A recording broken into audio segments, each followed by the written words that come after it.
Instead of thinking, I must make this amount of money or else nothing will happen, shift your thinking to, I need to fundraise this amount for this to happen.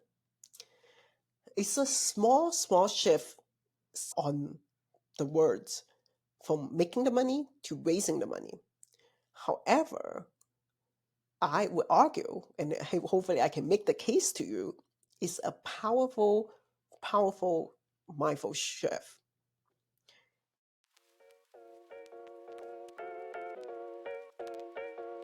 For too long, we've been led to believe that only two types of people can have an extraordinary creative career: creative genius and people who hustle so hard that they're working all the time. Here on the Everyday Talent Podcast, we are shattering that myth. This podcast is built on one truth, which is every one of us can have an extraordinary creative career. The way to get there is not by sacrificing all of ourselves to our work, but rather embracing our authentic selves and carve out unique paths to a fulfilling and joyful creative life. Hello and welcome. My name is Betty. I'm a creative and a coach for creators.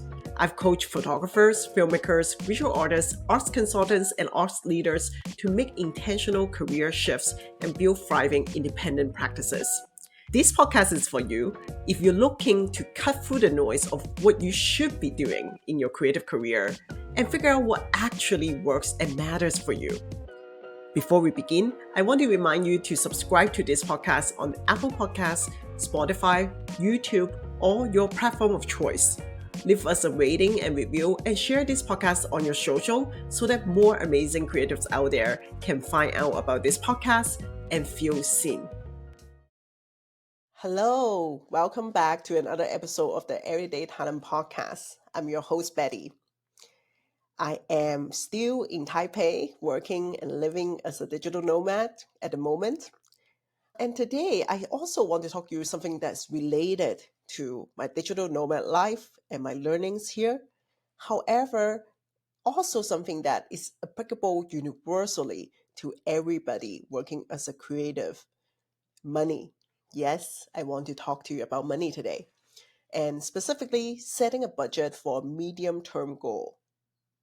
Now, I've alluded to money and budget quite a bit in the last two episodes as I share about my digital nomad life and share some considerations for you if you're also thinking to pursue that life. I talk about creating a buffer in budget so that you can foreseeably lower amount of work that you do and still make sure that you have the budget to cover your travel expense and such. So taking a step back, I was thinking, what else can I share about money and setting a budget? It took me a while to hone in a topic or a specific angle.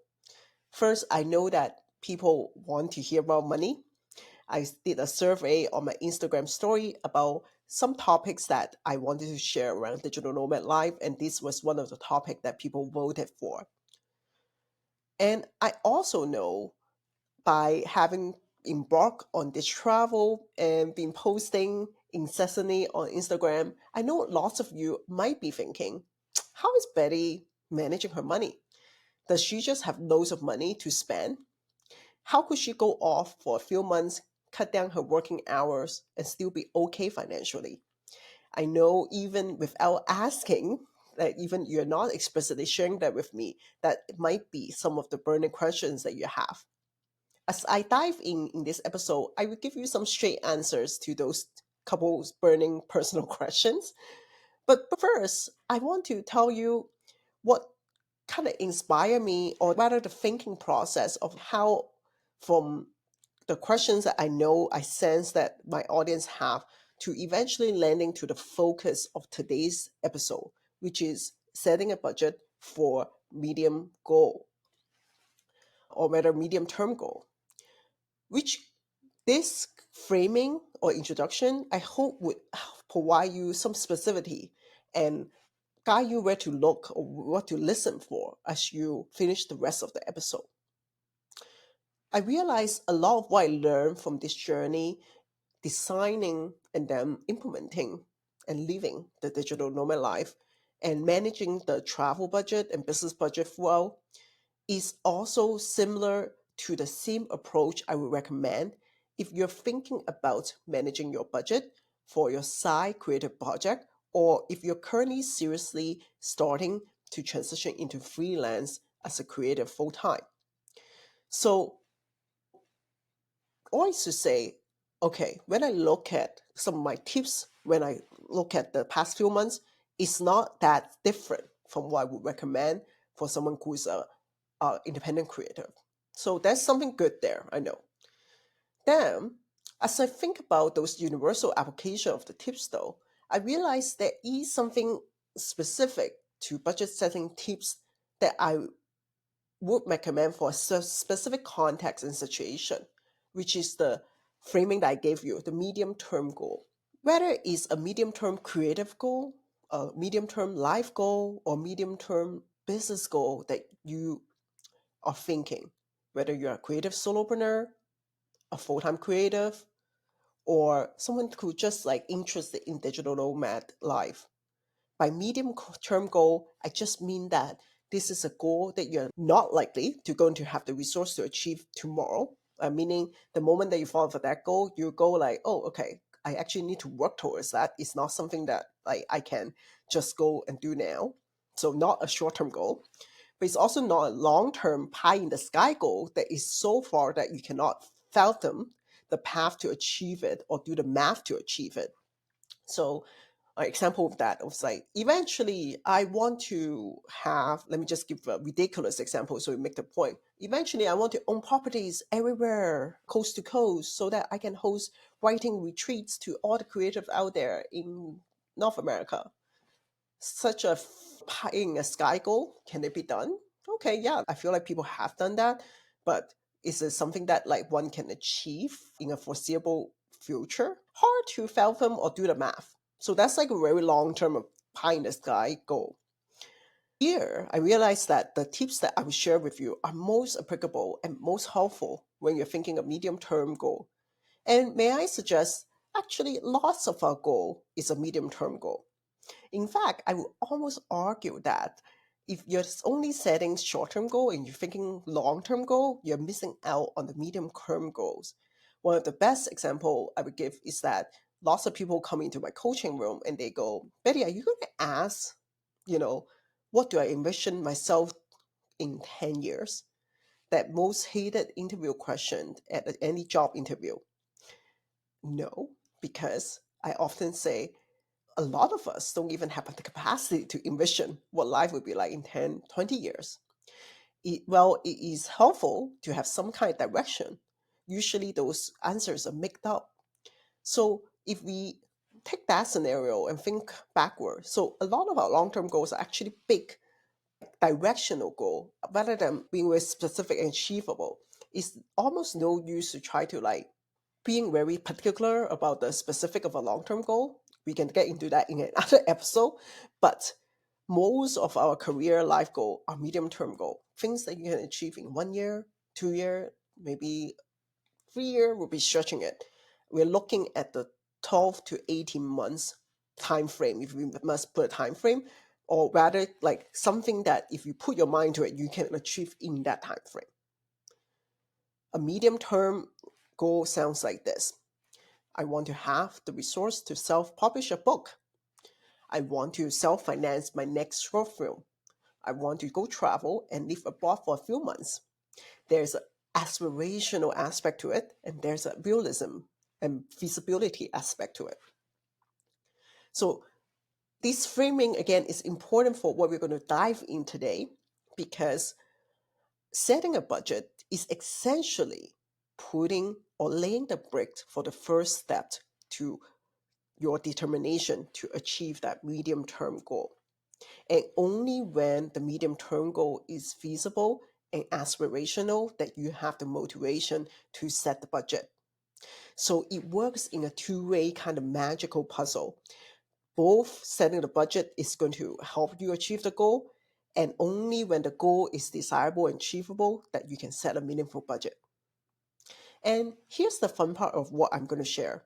I realize a lot of how I think about my own budget nowadays is actually keenly related to the other two hats that I wear outside my coaching: independent filmmaker and nonprofit fundraiser.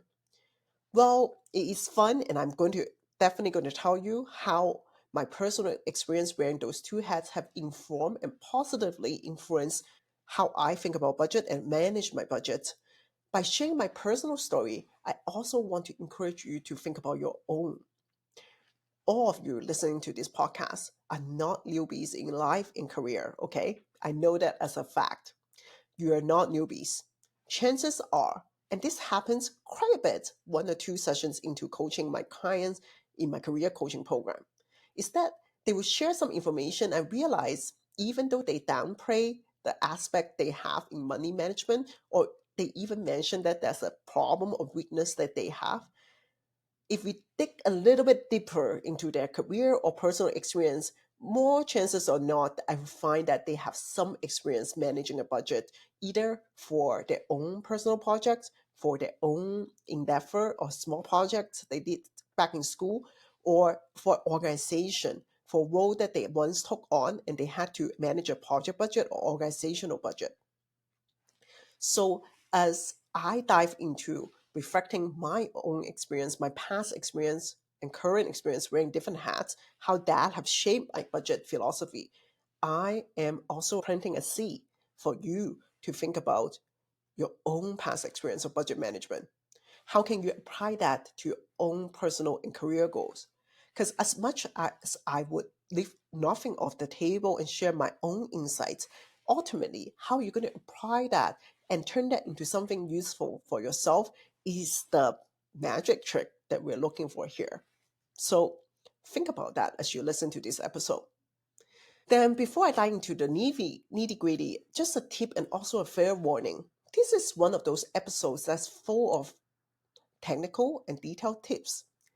I have a hunch that some of you might want to pause in the middle or some in any of the section that you find helpful and process what was just shared and reflect on how that might apply to you or how that might not apply to you. It is also okay to say, well, first I'm going to listen for the full episode, let it run through my head, and then I'm going to save this episode and re-listen to in the future. That happens all the time with my past episodes when I share insights and important mindset shift or lessons. I'm proud to say that we talk a lot about money on the Everyday Talent podcast. I'm also proud to say that every time I do a solo episode on money, I'm here to provide you a lot of practical and mindset tips, and I've gotten a lot of feedback how have that supported creative school listen to this podcast. Chances are, and I think this guest is very good, there's still a lot of taboo in the creative industries to talk about how to manage our money and how to earn money. So I'm very done with that. Are you done with that? If you are, let's go. Let's talk about money. So let's dive in now. I want to reassure you, even though I just said that this is a very technical and information packed episode, don't be afraid. Any of the things I share today, you do not require any, like, you do not need to be a fundraiser, you do not need to be a budget master, you do not need to be any kind of finance specialist. In essence, I did the pre work of distilling how can I distill my philosophy in budget management in the simplest form. And I realized that's actually only two overarching tenets, and they are both mindset and practically related to steps that you can take. Okay. Number one, set a stretch goal and a safe goal for your budget. And most of the time, your budget or your actual resorts of how you spend your money will land somewhere in the middle. So let me explain. I definitely learned this from my days of being a filmmaker, which within that I wear multiple hats. I am sometimes a director, I'm sometimes a writer, and I'm sometimes a producer. And this budget management tip, or rather the whole spiel of doing budget, is keenly related to the role of film producer. For those of you who are not familiar with what film producer do, the best example I often hear is when you go to a restaurant, you have the person who curating the food and managing the kitchen to make the food for you. And we know that person as the chef. Then you have the restaurant manager who is making everything else possible in order for the chef to shine and provide you the delicious food that you eat. So in a film setting, the director, who we often hear, those famous directors and artists, are equivalent of the chef. The producer is equivalent of the restaurant manager. The producer is the person who ensure that all the things are ready for the director to make the film. So as you can imagine, a film producer, then part of the role is to manage resource and fundraise and also manage budget. I remember when I first came out of college and make one of my first documentaries, I was wearing all the hats on the film. That's what you do when you're starting out as a filmmaker.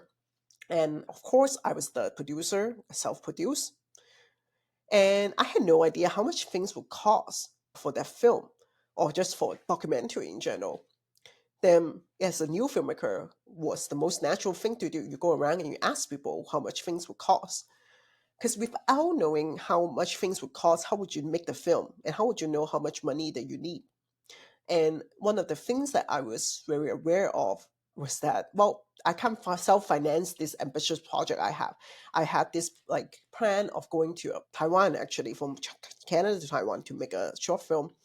And I need to pay my cruise travel. I need to pay myself travel. And I was a student with student debt, graduating from university with no full-time job. So I got to think about how things are cost and then think about ways to fundraise for it. The interesting thing that happened when I started fundraising or started setting a budget, people keep telling me very different numbers for how things will cost. If you go out and ask people how much a film costs, that's usually what happens. It can range really widely depending on how you spend it and depending on your shooting days, depending on how long is the film, and depending on where you're spending that money, because you also need to feed the crew. And I remember, wow, this is really difficult. Again, how would you know, how would you manage your budget if you don't even know where to start? And one of the things that I did started at in that film, and I later found out lots of producers do this, is that you set a little bit of a stretch goal and a little bit of a safe goal for every line item that you put in your budget. The stretch goal meaning something that you are going to might need that money, like the basically the more expensive goal that is a little bit more ambitious or a little bit more than what you on average heard that thing or from the information you found, more than what you found that you needed, just so that if you need to use that money is in the budget. Safe version of the budget or line item is if you're being very careful with your spending, or you go for the cheap version of that same thing, how much it will cost. So essentially, I want you to envision two column in an Excel sheet or Google Sheet, whatever that you use. One column has all the items and is safe cost, like the cheap version, right? And you know that at the minimum you need to spend that. And then the second column has the ambitious version that you know this is the number. Okay, caveat there. I'm not asking you to put so ridiculous a number that is out of touch. A good example of this is that I think about my travel this time. When we decided, my partner and I decided that we would take a couple months, travel abroad, work abroad, cut down our work. One of the first steps I took was coming up with the safe and the stretch version of our budget. It would need to forecast if we were to travel for a few months and how would we cover our recurring expense in back home and while also cover our travel expense and also taking into consideration we might have a lower amount of work and hence lower amount of cash flow. And I set my partner down. I remember this conversation in June 2023.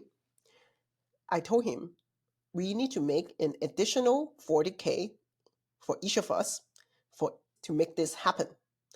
Scary, right? That's 80K in total.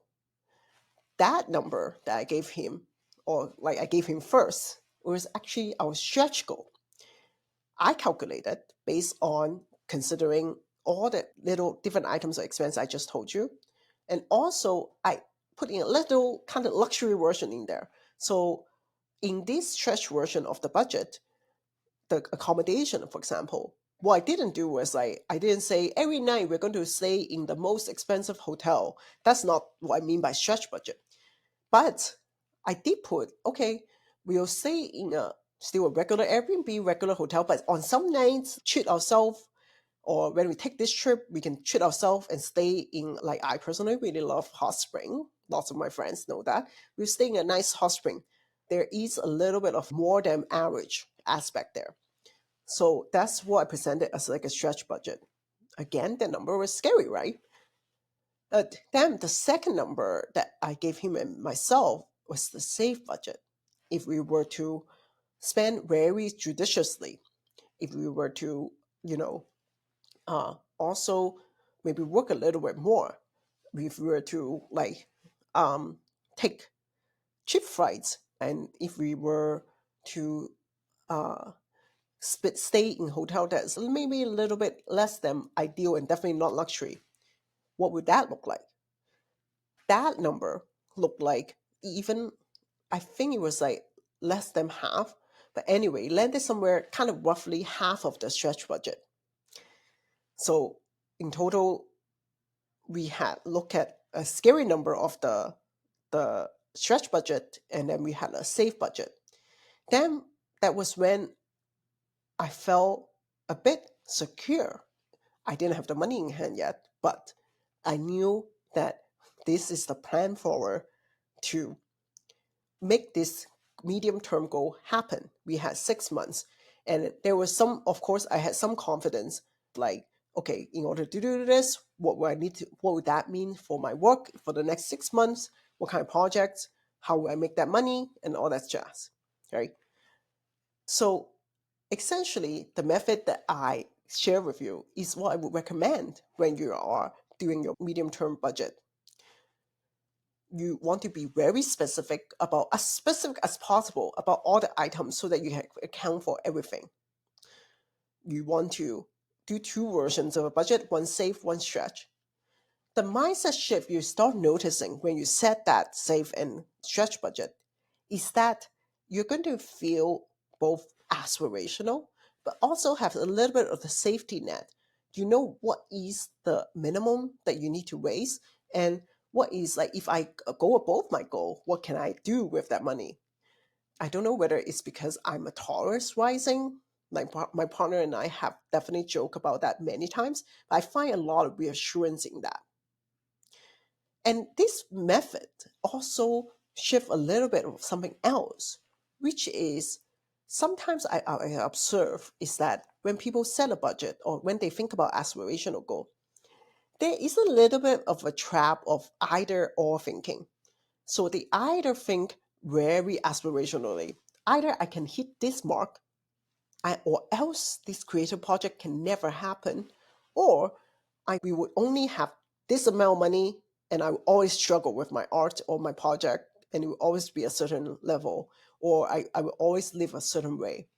So we either think in the stretch aspirational way, or we think very safe about it. And in reality, I can tell you now that I've used method I don't know how many times for my projects and my personal life, almost most of the time you land in somewhere in the middle. If I reconcile, I actually do that. I have done that regularly in the last 7 to 8 months since we set the travel budget. Every time we have a real expense, I reconcile it against our original budget. And I realize the more that we are in this project of like getting married and living the digital nomad life, the more that we're landing somewhere in the middle. And when an expense is more than what you think in your safe budget, you thank yourself that you put it in the budget that you have that stretch room. And then when something is like lower than what you expect, you will be happy because now you're saving that little cost, and you might need it for something that is more expensive than you think. Avoiding this either or thinking on either end and having both right in front of you so visibly would take care of that black and white thinking and also take care of the fear that you might have in facing those numbers. Because chances are it's neither as bad as you think, nor is it as easy as you think. Because what are we talking about here? We talk about those like a little bit out of the comfort zone kind of goal. Of course, it is feel like that. So why don't we face that reality from the beginning and managing along the way so that you actually can achieve that goal? And this way, you also have something to work towards right from the beginning. And as you've heard from my personal story, I'm constantly tracking whether we are on track. It's not the only thing you should measure whether you're making progress against your goal, but it is certainly one of the important dimension you're considering when you're managing a project. And that also, I hope, answer your question. No, I wasn't sitting on loads of money and we have expense to cover, but we work on it for 6 or 7 months and actually achieve our goal. This is a really good segue into the second principle that I want to share in terms of budget management and budget setting, which is more of a mindset principle, really. Is instead of thinking, I need to make this money for myself, I need to make this money in order to succeed, shift your thinking to, I need to fundraise this amount for this project.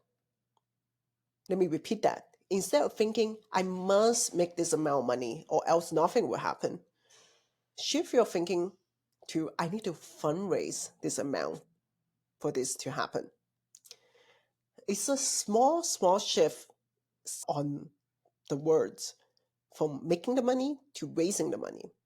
However, I would argue, and hopefully I can make the case to you, is a powerful mindful shift in terms of how you think about your ability and capacity to make that project happen and find the money, essentially. Why? I realized this. I had this epiphany, I think, if I were to backtrack that moment, it's probably during the pandemic. I was a fundraising consultant at the time. I'm still a fundraising consultant, but at the time I was working in a fundraising consultancy.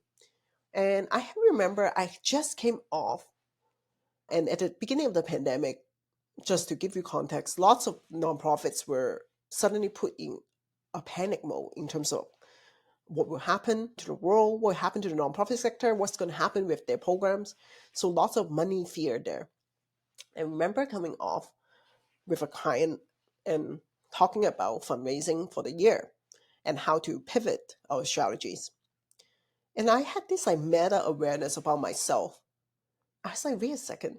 We just talk about a whole bunch of emergency strategies. And we just talk about like I probably still need to raise close to $1 million for this client. However, I noticed no fear in my body. Maybe pressure, maybe a little bit of like excitement even, but no fear. Why is that? Why is that I can like have a conversation with an organization that I represent and such a large amount of money that I can't even fathom in my personal expense, but have no like bodily fear. But at the same time, at that time, when I was looking at my personal finance, I had just finished grad school.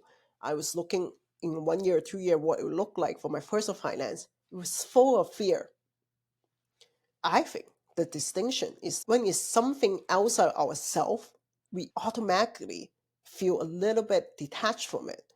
And if we detach that subjectivity, we're able to say, this is not something that is attached to my personal ability.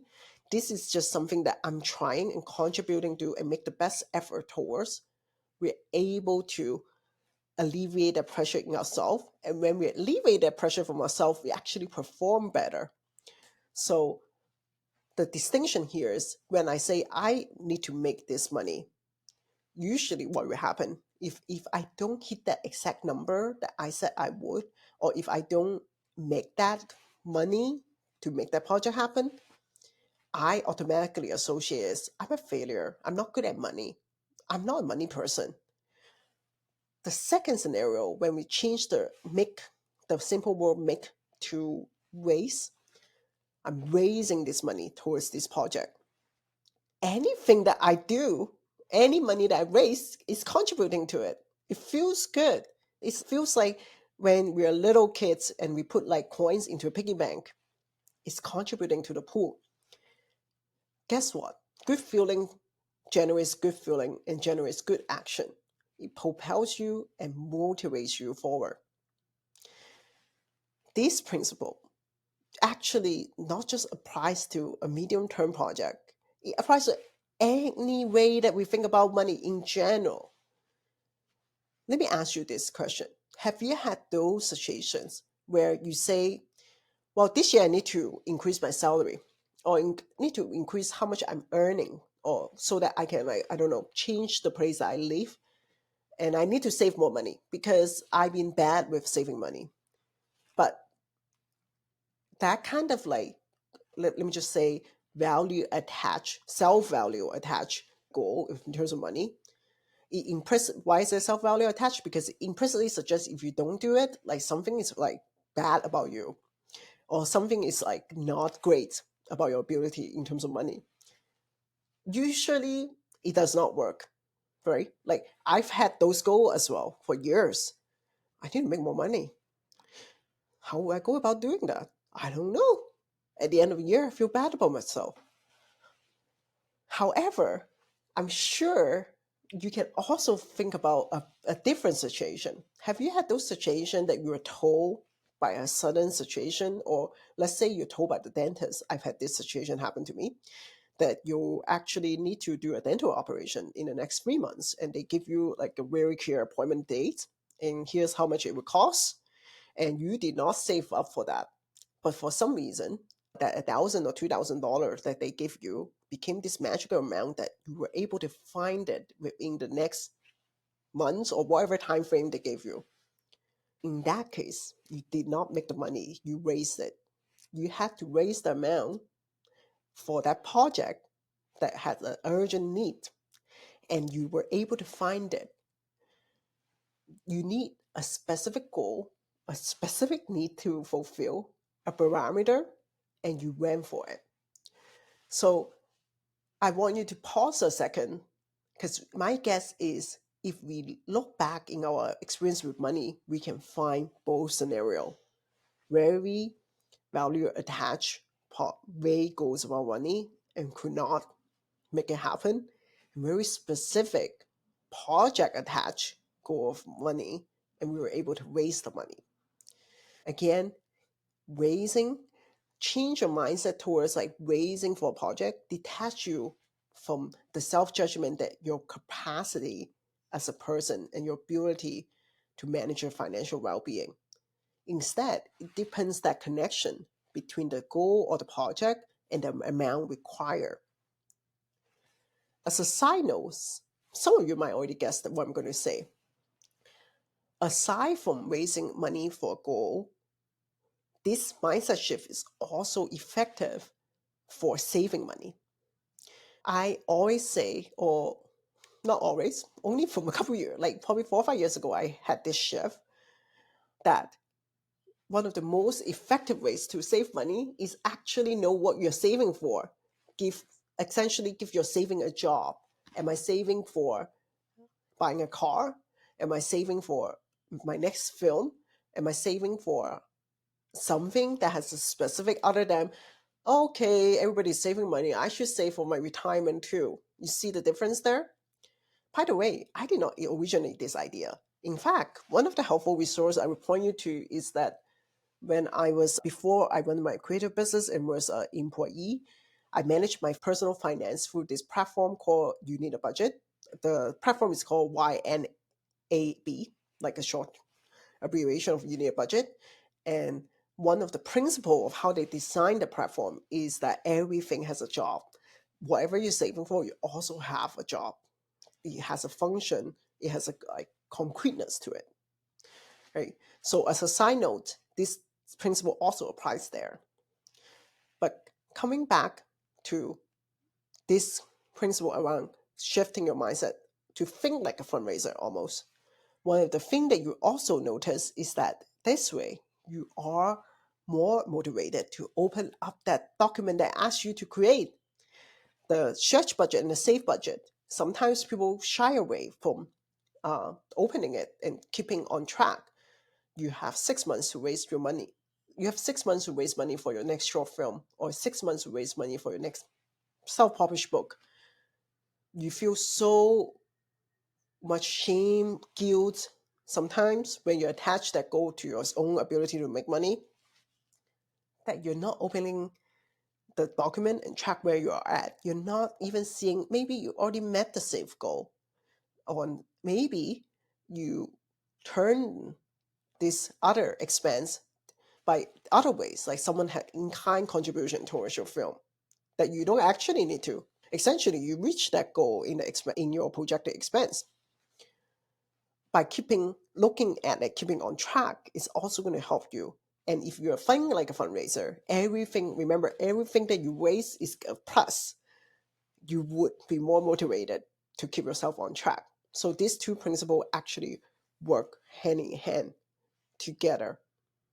And I hope one of the things that you notice in my sharing today is that actually money is just another form of energy or resource. By setting a budget, you're not only setting some concrete number goal, you are doing that, but you are guiding yourself. You're providing a map for yourself to think about how to aggregate your resource and all the energy around you towards this goal that you want to achieve. And sometimes you fulfill that without even needing the hard cash in hand. I will give you an other example. This actually just happened to me this month. We are in the middle of, so in March we're going to like actually take a couple of weeks off again and like meet our family. And so when as I'm recording this to you, this is late February, and we have a whole bunch of expense that is coming our way, not to mention tax and all that. March, April, we anticipate it's going to be a big expense month. So during our time in like this month in February, we are making like strategic choices how to minimize our expense, essentially, even though we're abroad. So there is this like one place called the town of Yilan that we really want to go, but it's like a additional expense in our budget, right? And we already kind of splurge in elsewhere. So it's been kind of like a topic that between me and my husband that like, should we spend the extra money to go there? It's in this like neither here nor there zone, but we do want to go there. So if I translate that into the stretch and save budget scenario, this would definitely be the stretch budget. It's not like something that you must have and the minimum spend scenario. It's like a stretch. It would be nice to go there. And the other day, after Blue, I got a call from the contact that a friend that I met years ago for my film festival days. And in our casual conversation about meeting up, she's like, well, I'm really busy these 2 weeks, but I want to make you an offer. How about we go to this town called Yilan together? Because I actually rented a place there for a while now. I mean, I rarely use it. Why don't you and your husband come along? And I was like, holy moly. Like, did you hear what we said? Our private conversation about this little aspiration that we have? And for some reason, our serendipity, like I did not strategically seek this out. Thank you, universe. Thank you, friend. But I want to translate it into a budget scenario in the context we're talking about. Like sometimes you do not need to waste the money to offset something that you want. And in this case, like the expense for going there and renting a place, like we probably still need the expense of going there, but the hotel, essentially what we have paid for hotel is taken care of because this friend's really kind invitation. And that's a great example where money is just another way of understanding your resource, your energy. It's not really always need to be like, I need to make this amount in order to make this happen. Of course, there's still an aspect of you need to make money, but I encourage you to broaden your perspective, and a budget really going to help you to do that instead of working against your way. In fact, make the budget work for you. How is it going to help you comfortably look at the budget without inducing any fear, any shame, any difficult feeling, and actually be your best friend? It might be the things I share with you today, but it might be something else. Have fun with it. Be friend with your budget. So as a wrap up for this episode, I have two kind of what I call the power questions for you to ask yourself, in addition to the one that I just asked. Number one, ground yourself in thinking. I have experience with budget already. Remember what I talked about at the beginning? You're not newbies to this. Then ask yourself the question, what have I learned from my past experience that I can apply to my current situation and current aspiration?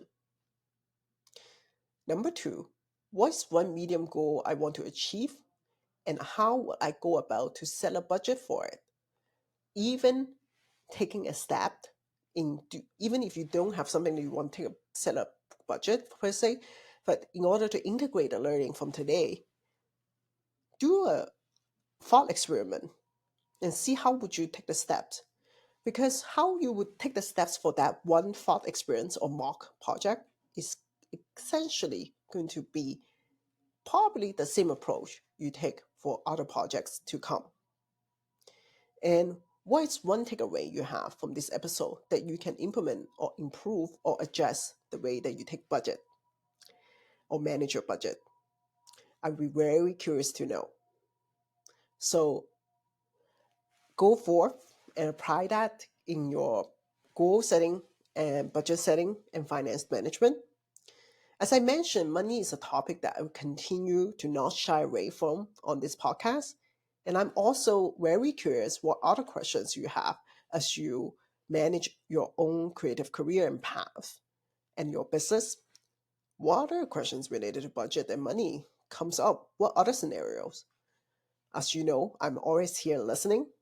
You can reach out to me through my Instagram, LinkedIn, or email. If you would like more tailored support for your path setting, your path design, your link design, your career transition, you can also reach out to me for a free consultation call for my coaching. I have two programs. One is more for supporting creatives who are in that mid-career spot and looking for mindful transition and reinvention. And the other are for multi-passionate creatives who are looking to co-hold different universes and thrive in different lanes. Check out those programs on my website and book a call today. I look forward to connecting with you. Thank you so much for tuning in today to another episode of the Everyday Talent Podcast.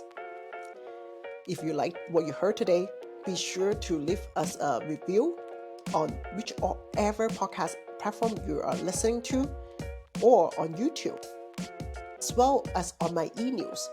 Did you know that I run an e-news? On the e-news, I share even more expanded version of my regular reflection, where on this podcast, I often feel like the podcast is where, I've arrived at a complete thought and a complete insight, and I am ready to share that with the audience through a podcast format. So if you're also interested in my in the middle kind of messy thoughts and feelings and reflections, tune in to my e-news. I will leave the link in the show notes. Thank you so much. See you on the next episode.